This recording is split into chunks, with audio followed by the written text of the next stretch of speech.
heard the sounds. Okay, this is one of the caisson wheels that I decided you saw this in the photograph in the beginning presentation. This is when we first found these things, we found close to a dozen of them. And originally we saw what they were wagons coming from the old boron mine that were up that way, the old borax mine, because we thought there was a road maybe going back there. It wasn't until after a lot of archival research that we actually found the pictures of the caissons themselves. This is all done back about 1933, 34. They needed targets, and there was a surplus of these things somewhere in California with the National Guard. There was a picture of it being dragged out here in tandem by a truck. And they set them all up in various displays and things like that so that the bombers would have a target. We know they were targets because all around the ones we did find, we found bomb craters, remains of the bomb fragments, things like that. So the more we read, the more we found out that they were really set up into wartime situations. That was what the whole purpose of this base, this post was to show, was to develop the tactics that would eventually be used in World War II. And two, to show to the general public, demonstrate to the general public the nature of future aerial warfare, as well as three, demonstrate to the general staff, which is still pretty much hidebound wedded to the infantry, cavalry, traditional arms, the importance of the airplane. So this is its whole function out here. My personal feeling is that the reason this place was chosen, from what I can is not only that Hap Arnold had flown over here and noticed it, but he had pretty well good access to a railhead, which is the town of Muroc, in place, and its proximity to the large airfield.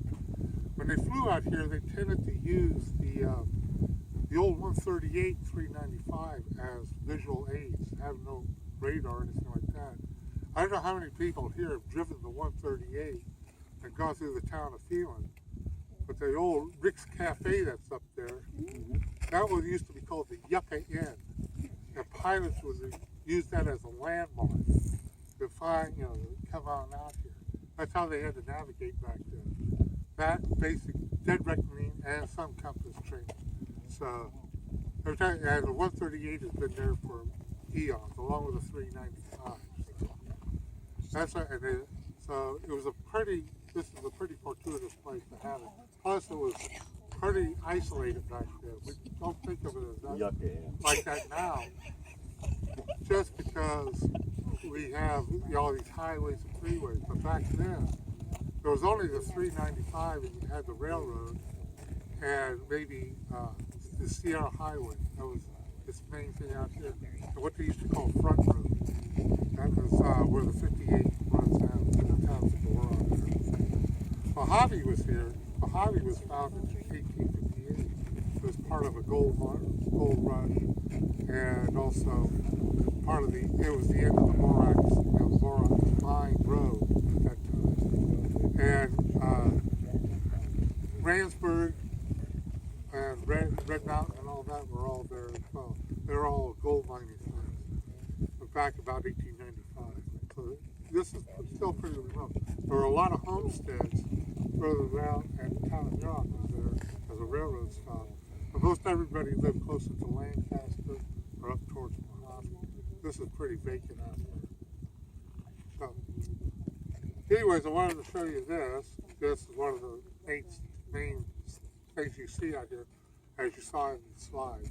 We're going to go up there and I'll show you where the turret range, gunnery range that was built during the mid-40s was.